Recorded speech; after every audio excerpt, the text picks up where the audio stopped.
Hi friends, junior 2021 అందరూ ఎలా ఉన్నారు? బాగున్నారు అనుకుంటున్నా. ఈరోజు చిల్లిగార అనేది ఏ విధంగా తయారు చేయాలో చూద్దాము. ముందుగా ఒక గ్లాస్ మినపప్పు అనేది తీసుకుని ముందు రోజు నైట్ నానబెట్టుకుని మెత్తటి గట్టిగా ఉండే పిండి అనేది రుబ్బుకోవాలి.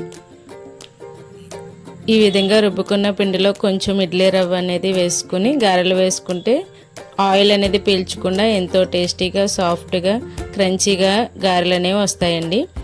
ఈ విధంగా రుబ్బుకొని పిండి అనేది కలుపుకున్న పిండిలో కొంచెం సాల్ట్ అనేది వేసుకొని బాగా కలిసే వరకు కలుపుకున్న తర్వాత కొంచెం పిండి చెయ్యి అనేది తడుపుకొని వాటర్లో కొంచెం పిండి తీసుకొని రౌండ్ బాల్లా చేసుకొని ఈ విధంగా గారెలు అనేవి వేసుకోవాలి. కాగిన నూనెలో మాత్రమే గారెలు అనేది వేయాలి, కాగకుండా వేస్తే ఆయిల్ పీల్చేస్తుంది.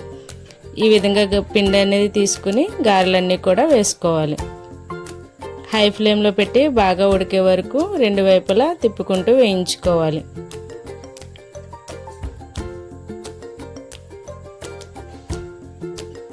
ఈ విధంగా బాగా వేగే వరకు వేయించుకోవాలి. చేతితోనే చేయి తడుపుకుని వేస్తే పిండి అనేది చేతికి అంటుకోకుండా చక్కగా జారుతూ ఉంటుందండి. కవర్తో ఏమీ వేయక్కర్లేదు, ఎంతో ఈజీగా కూడా ఈ విధంగా కూడా వేయచ్చు. ఒకసారి ఇడ్లీ రవ్వ కలిపి ట్రై చేయండి గారెలు ఏ విధంగా వేయాలో.